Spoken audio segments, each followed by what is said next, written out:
Good morning, ladies and gentlemen. Welcome to our distinguished guests, members of the media, and other guests attending today here at the Abraham Lincoln Presidential Library and Museum. Good morning. I'm Joe Crane. I'm the Director of Public Programs and Community Engagement.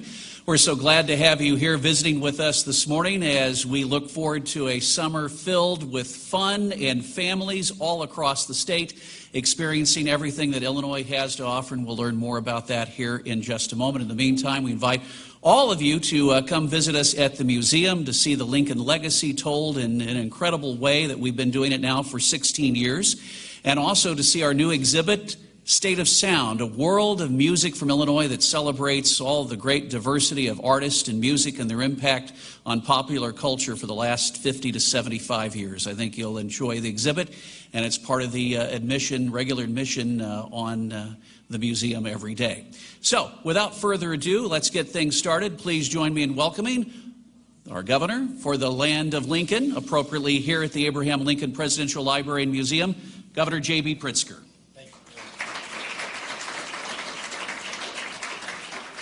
Thank you very much, Joe, and welcome to everybody. It's a very exciting day, and I've been looking forward to this for some time now.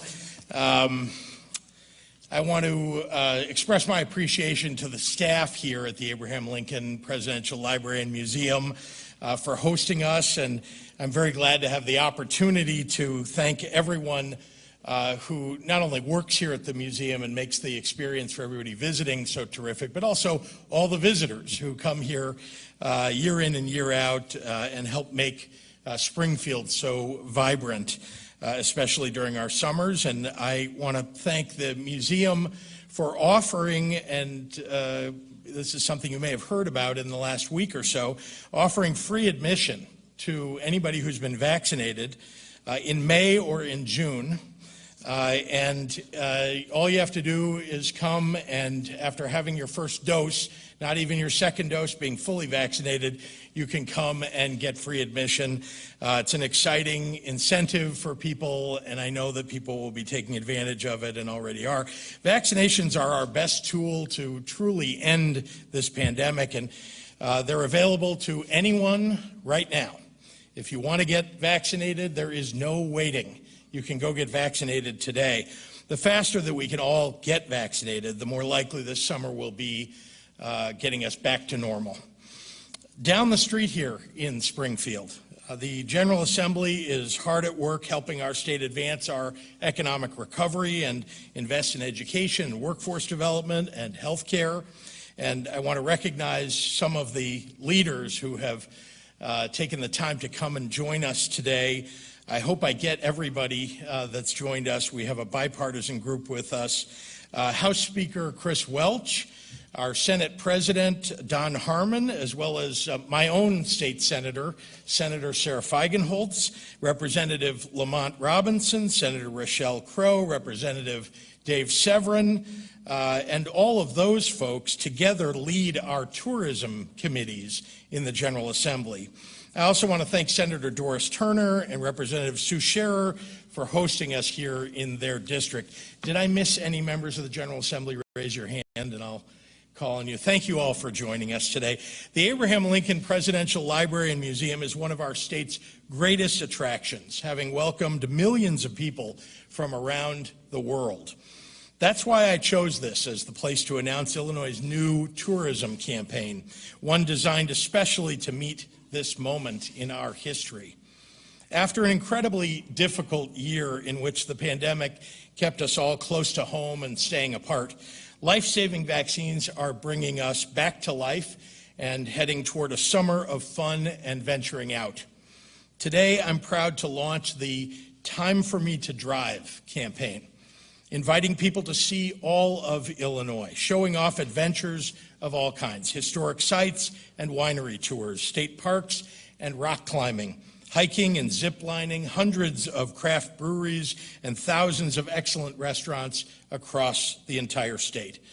The Time for Me to Drive campaign highlights the fun and the beauty that our diverse communities offer, and it shows off our natural assets and our man-made ones too, all over our state. Visitors can tour one of Illinois' more than 300 state parks and recreation areas, places like Matheson State Park in Oglesby with its endless hiking trails, and Giant City State Park in Makanda with its world-renowned rock climbing and other natural beauties like the Shawnee National Forest, which offers us the Garden of the Gods. We've got the famous drives of Route 66 and Great River Road, the haunted tours of Alton, the wineries of southern Illinois, and the architectural landmarks of downtown Chicago. And here in Springfield, you can witness history all around you, including right here at the ALPLM, soon to be one of the 2 presidential libraries in Illinois when the Obama Center is completed in Chicago. More and more travelers are ready to get back out there. Recent surveys show that half of Americans plan to travel this summer, and half of them intend to drive. So whether you want to ease your way back into travel or are raring to go, taking the Great American Road Trip is a great way to enjoy yourself and to stay safe. So no matter who you are or how you travel, this campaign introduces tourists to an Illinois they may not have seen before. We're a state that values safety for our own people, and we offer it to visitors from the rest of the world as well. If you want to see the sights, if you want a change of scenery, if you want to travel safely, come to Illinois. I encourage travelers from across the region and those in Illinois who haven't seen all our state has to offer, go online to enjoyillinois.com, where you can find over 60 itineraries that will take you on a journey to the wonders of Illinois. Just as importantly, tourism means jobs. It means more hotel and hospitality and recreation workers getting to go back to work. It means millions of new visitors safely exploring all the amazing things that Illinois has to offer, supporting myriad local economies along the way. I don't want to forget to acknowledge the presence of Jane DeLuce, the chair of the Illinois Council of Convention and Visitor Bureaus, Springfield Convention and Visitor Bureau Director Scott Dahl, President and CEO of the IHLA Michael Jacobson, and DCEO Director Sylvia Garcia. The joy of a road trip is the promise of what's right around the corner. So let's turn that corner together and show everyone that Illinois is the place to start their next great adventure. With that, I'd like to direct everyone to the screen for the first public preview of the first Time for Me to Drive campaign ad.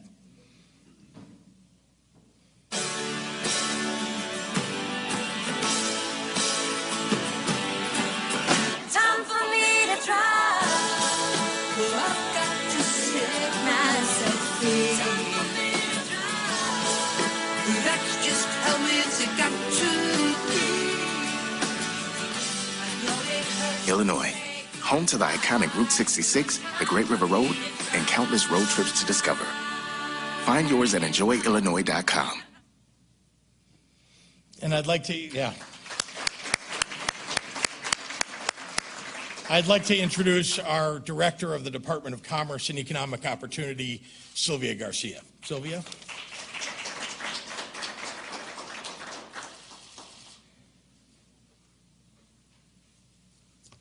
Thank you, Governor. Good morning, everyone. It's great to be here today in Springfield along the Governor and so many other tourism advocates to kick off this major milestone. As you just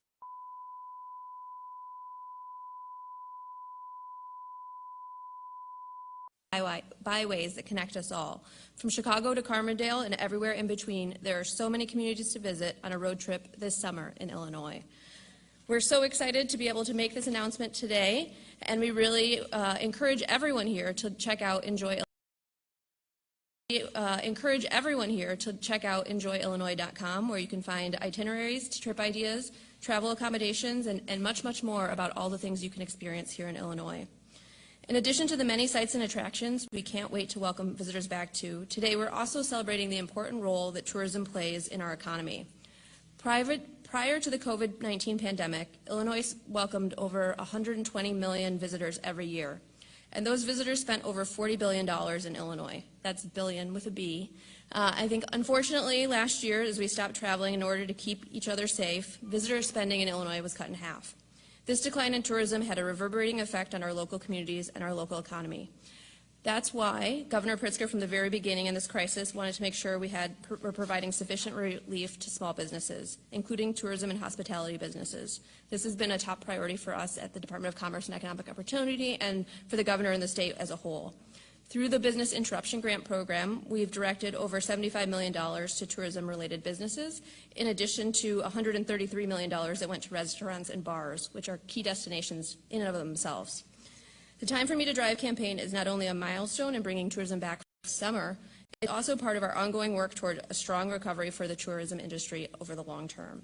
I often say that tourism is the front door or the welcome mat for the state of Illinois, and it's part and parcel of the ongoing efforts we undersee at the Department of Commerce and Economic Opportunity to attract businesses here. We know that positive impacts in tourism, and looking at the campaign and a great visit to Illinois, can be really important in helping folks plan their next trip, but also make big life decisions, like where to go to school. Efforts to help more companies and families see how great a place Illinois is to live, work, and invest in.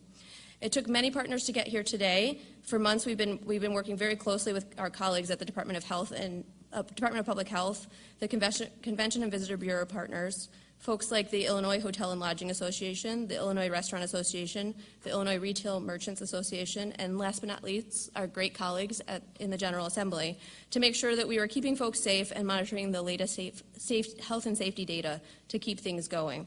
We're very excited today to reopen the tourism businesses and bring workers back and visitors back to our economy. Finally, I want to give one last shout out to Carla Flannery and our Office of Illinois Tourism. Their team has really been working hard around the clock on this campaign that we're rolling out, but also making sure that the interests of hospitality businesses and the tourism industry were well represented as we went through this last year.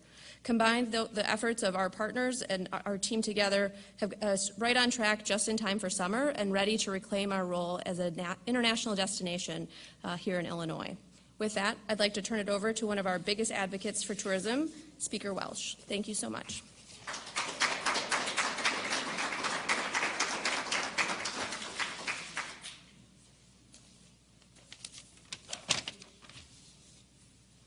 Good morning, everyone. Thank you, Director. Good morning, Illinoisans.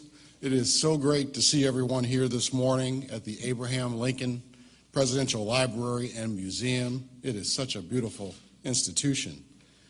You know, Illinois has been a model for the nation in terms of our efforts to control the spread of coronavirus. And I have to commend our governor and his team for a job well done. Really, after a robust effort to vaccinate as many people as possible with the help of the Illinois National Guard, so many local health departments and the pharmacies across our state, Illinoisans seeking the vaccine have been able to get one, which is so incredibly important to ending this pandemic. We are now able to come here today to focus on rebuilding our economy and drawing back tourists to this great state after more than a year of hardship. It's ready to get out. It's time for everyone to get out and play. We need to maintain Illinois' rightful place as a destination for many key industries. That includes tourism. We are working hard in the legislature to make sure we regain our spot in breaking tourism records here in this state. And that is why, at the beginning of this legislative session, one of the first acts I took as Speaker of the House was appointing a tourism committee chaired by Chairman Lamont Robinson. And they have been hard at work. We are working hard, passing bills like the Rental Assistance Program Act and the Health Equity Bill, and that has moved us through this pandemic to ensure that our most basic needs are taken care of. We're not done yet. We have more work to do in this 3 weeks that we have remaining in session. But it is now time to turn our sights on encouraging Illinoisans and others from the Midwest to enjoy what our great state has to offer. Get in your car, everyone. Drive Illinois. This is a beautiful state. Come visit Springfield. Come visit the Abraham Lincoln Library and Museum. Come learn about the music and musicians that we have here in this great state. Visit our state parks, go to a ball game, throw out a first pitch. Come on and enjoy Illinois. This is a great place. Now I'm honored to introduce my good friend, Senate President Don Harmon.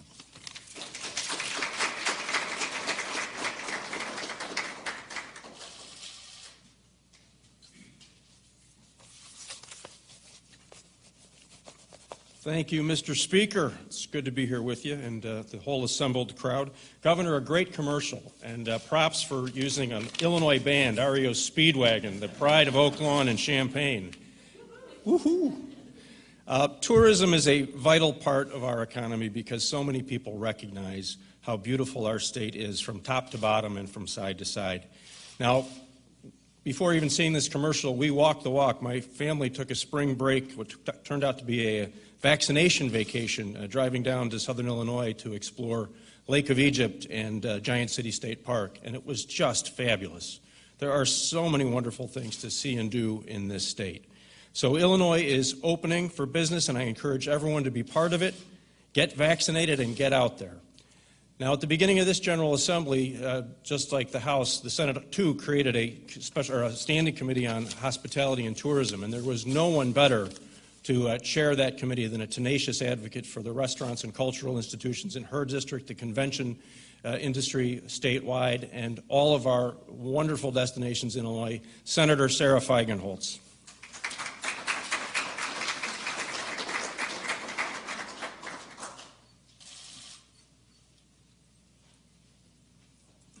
Thank you, Senate President Harmon. And I too, want to thank the governor, because were it not for all of the work that the governor did in trying to contain a pandemic that our world sees every 100 years, I don't think we would be here today. So I'd like to give the governor a big hand. Honestly, to deal with the slings and arrows, Governor, that you had to deal with, I'm just really proud that you stuck to your guns. I really am. So, as my Senate President said, I represent Chicago's lakefront, which is, I believe, a significant destination. Wrigley Field, Lincoln Park, and the zoo, just to name a couple of things, are that were in this beautiful little ad you put together, are in my district. And of course, the restaurant and hotel industry, which is an incredible economic force. I'm not sure that many people realize that the hospitality and tourism industry is the largest employer in the state of Illinois outside of state government. I believe that combined, tourism, hotels, and restaurants drive about, I'd say, 600,000 jobs in this state. And that includes people who work at McCormick Place, our brothers and sisters in labor who depend on conventions to come to the city of Chicago. And Chicago is the convention city. We invented this. We became the city that brought conventions to life after, and I would like to give Jane Byrne credit for it because it started with the Blues Brothers. Before that, we were sort of a darker city, but right now we have built, as Director Garcia said, an incredible tourism destination where the young millennials that are coming to our city are sitting in the back 10 rows of an airplane, and they already have reservations at our culinary destinations in the city and around the state. So I am thrilled that today we begin our journey back to those jobs, back to reviving an industry that has been hit the hardest and essentially is the biggest economic engine in our state. I believe that if you go down the supply chain, we're talking about $48 billion of economic activity, not just in the state, but interstate.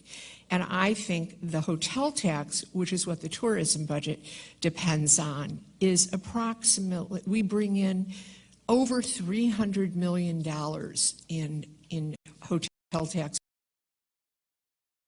which is the gasoline that drives the tourism budget that we hope is completely funded so that we can kickstart this convention and this whole economic engine. And so thank you, Governor. It's important, as our friend Sam Toya from the Restaurant Association says, to bring heads and beds and bodies and seats in our restaurants. Conventions are, once we get to bringing them in, what will revive this sector, and I am grateful that we are here today to begin that journey. Thank you again, and I'd like to introduce my dear friend and colleague, Representative Lamont Robinson, who is the chair of the House Tourism Committee. Thank you.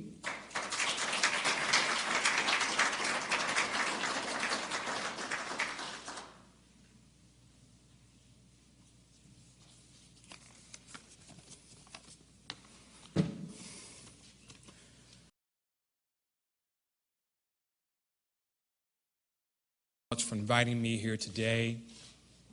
As the chair of the House Tourism Committee, I'm excited to be a part of this new campaign. Time for me to drive. I'm also honored to support our most economic engine in the state, as Senator Feickenholtz mentioned, tourism.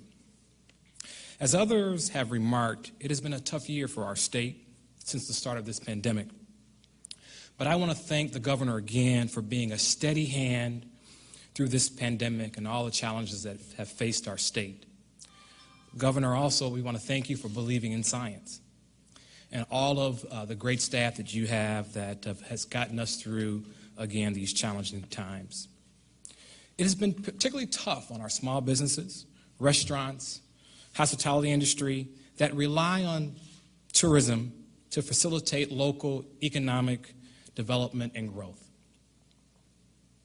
Things are looking up for us in the state of Illinois, and there are great destinations all across our state, from the skylines and great neighborhoods, the fantastic gyms in the city of Chicago, where I represent, to Start Rock and LaSalle County, to the Abraham Lincoln Museum, where we are convened this afternoon. I'm happy to again support this campaign to revitalize our tourism industry and put Illinoisans back to work. I'm excited for the future of this great state and trust that our residents will be excited as well. Thank you for this opportunity. I would like to bring up Springfield's finest, Representative Scher.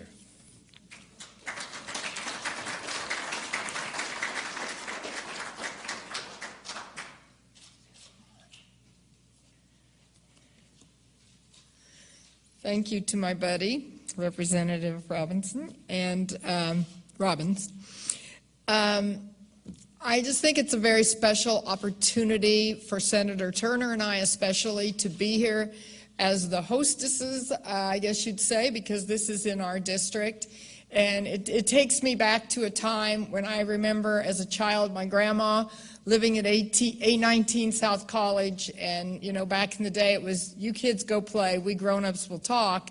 So my brother and my cousins and I, that's what we did on Sundays, is we came and we'd go through the museums and through the Capitol, and just such wonderful memories that I have.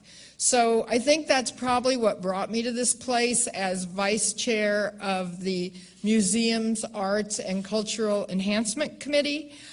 We actually have a committee hearing today, and I love being on that committee. I love everything that has to do with tourism and museums, and it's just such a special honor to represent this museum as part of my district. And my greatest thanks to our president of our Senate and our new Speaker Welch and to Governor Pritzker, because without everybody working together, I wouldn't have had those childhood memories, and I wouldn't have the opportunity to have these wonderful museums in my district. And it all starts with tourism dollars. So thank you so much for everybody realizing the importance of that, because what we put into it, we way more get back than what we put in. So thank you for the opportunity to be here, and I'd like to introduce Michael Jacobson with the motels. Thank you.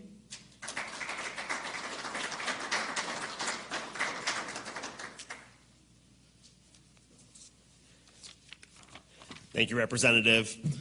Governor Pritzker, thank you for inviting me to be here with you this morning. With today's announcement, it is becoming more clear day by day that Illinois is back open for business, and we are excited to safely welcome visitors with open arms. Investing in tourism promotion efforts allows for Illinois to compete in the regional, national, and global marketplaces to get travelers to our great state. We have so many great destinations and attractions to visit throughout the state, and those who are looking to book a summer vacation, particularly those in the Midwest, need to keep Illinois top of mind, and this campaign will put us in the forefront as families consider where to travel.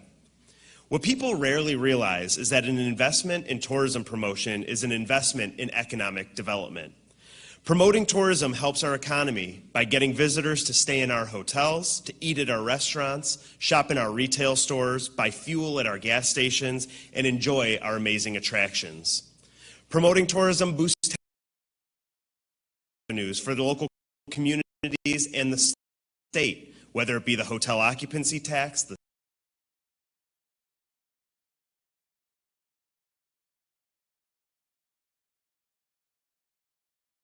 our state's image by marketing every corner of the state and ensuring people realize everything that Illinois has to offer.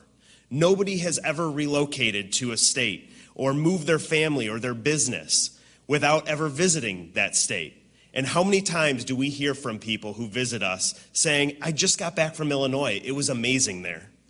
And promoting tourism puts people back to work. We still have 20,000 hotel workers out of work and laid off across the state who are anxious to get back to work.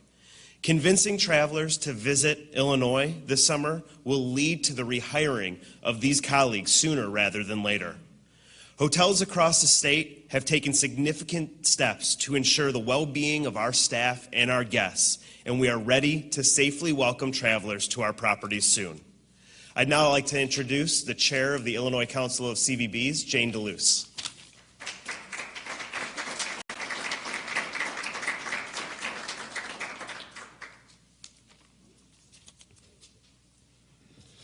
Thank you. This is a great day, and isn't it always this beautiful when you announce a tourism campaign? It's a perfect day for that. I'd like to thank Governor Pritzker for making this day possible and all of our members of the General Assembly. I am Jane DeLuce. I'm President and CEO of Visit Champaign County, home of REO Speedwagon, and also have the honor of serving as chair of the Illinois Council of Convention and Visitor Bureaus. Today's announcement means that Illinois is ready to once again showcase all that we have to offer. The campaign, led by Carla Flannery and her amazing team, will bring visitors to and throughout Illinois, which in turn will bring customers for our local businesses and jobs for our workforce. ICCVB represents 38 destination organizations around Illinois, including Chicago and hundreds of downstate cities, small towns, Main Street, urban and rural communities. And we know that right now it's road trips that are connecting our communities more than ever before. Whether a solo trip or groups of families or friends, travelers have over 60 itineraries to explore new adventures at some of the most highly acclaimed food, arts, and culture scenes of any towns in the Midwest and easily accessible by our major highway systems. Beyond creating priceless memories, these road trip experiences create an immediate infusion of cash in the tourism economy, which has been so decimated by the pandemic. At ICCVB, we proudly work along with the CEO, the Illinois Office of Tourism, and our industry partners to promote Illinois communities as welcoming, multicultural destinations to visit, to work, and to live. Through this work, visitors will come, and businesses throughout the state will immediately feel the impact of visitor spending at hotels, restaurants, retail attractions. Many small businesses, including minority-owned, depend on us to tell their stories and further their reach to both residents and visitors whom we refer to as potential residents. The return on investment for destination promotion drives $11 in tax revenue for every dollar in promotional spend. We do what we do for the faces of the hospitality industry. We have something that no outside entity will bring to the table, the love of our communities, and as such, directly affected by the results. We are personally invested. Thank you, Governor Pritzker, for making the right choices to protect our safety so we can truly see the benefits today. Tourism is back.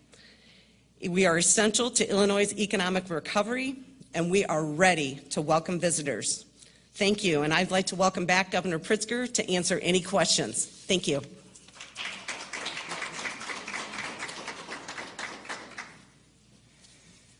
Thanks so much to Jane and to all the speakers this morning, and I'm happy to take any questions from members of the media. Peter.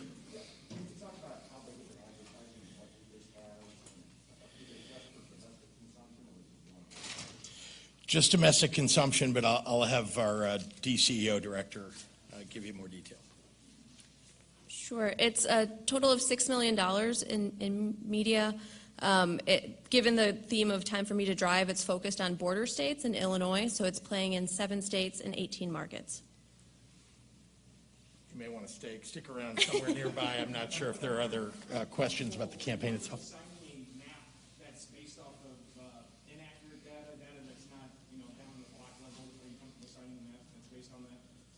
Well, I know that that's still being talked about, worked on, and there is a constitutional requirement that there is a map that passes before June 30. So I know that the legislature is working hard to get that done. On Monday, you got asked about IDS offices and asking about that for months, and we've gotten the same reasons. At what point do those reasons become excuses by yourself and the department? Well, let me start by saying that the pandemic is still with us. Let's recognize that there are offices, whether they're private companies or government offices, that are only partially open or not open yet. We are working very hard in all of our agencies to have schedules for opening. Some are more open than others, but the IDS offices will be opening during the summer. As we move into the summer, there is a schedule that they're working on to open each of the offices. And speaking more to that, there's actually a House Resolution 226 that's going to be talked about today, a bipartisan resolution that would immediately open the offices. Would you be in favor of that? Well, again, we've got to keep in mind that we have health challenges. They're still with us all around the world and here in Illinois, and so we want to make sure that with the work that IDPH does, that we're doing it in a safe fashion. So just saying fling the doors open, that sounds like something that unsafe states do. Governor, we've heard about LaSalle quite a bit. If you compare and contrast your response to LaSalle and Governor Rauner's response to Quincy. Transparency, transparency, transparency. We have, from the very beginning, provided all the information that we become aware of. I think that's not the case in the prior instance at Quincy. These are tragedies, no doubt, but they're tragedies the public should know as much about as we can learn, and that's why I asked for an independent investigation and why that report was delivered in an independent fashion. I think even the IG yesterday talked about the independence of the work that was done. But your critics say that you waited 11 days and you let the leadership, Director Chapelopia and the Director of LaSalle hang around too long, et cetera, et cetera, et cetera. And, the folks, for example, Senator Resin, all have been saying, you don't have standing to criticize Rauner when they look at LaSalle. Look, the critics are going to say whatever they say. I think what I'm looking at is the responsible actions that we took in the wake of knowing information that action needed to be taken upon. So as you saw, not only did we take action to improve the situations at each of our veterans' homes, but we also brought in a terrific new leader of the Department of Veterans Affairs who has a tremendous amount of experience running the Ohio homes as well as a medical career. U.S.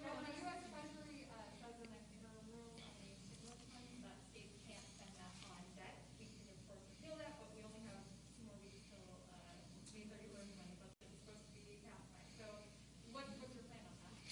Well, the Senate President, the Speaker, and I have committed that we're going to be paying back the borrowing that we took out over the last year to cover our coronavirus expenses.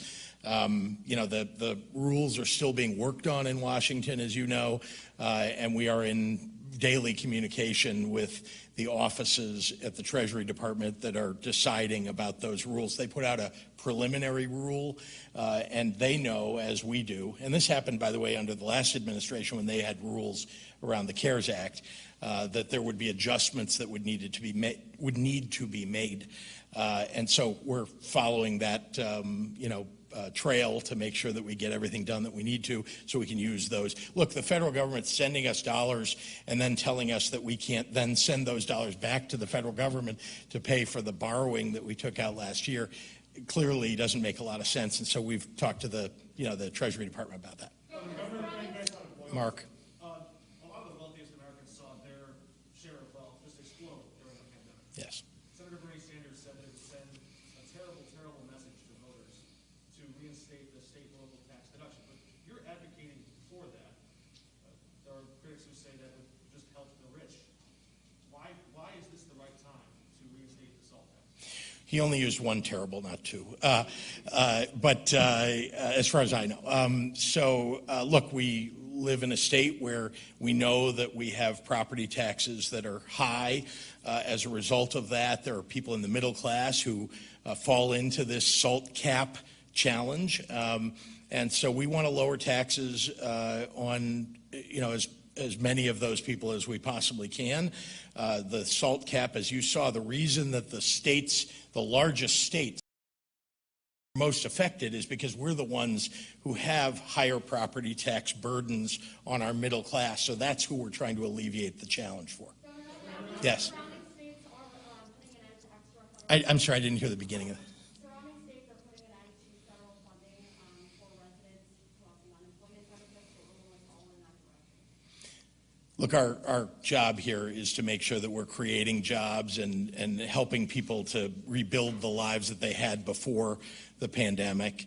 And so we're not going to pull the rug out from under people. What we are going to do is make sure that we're creating, promoting as many jobs as possible and attracting people to those jobs. Yes.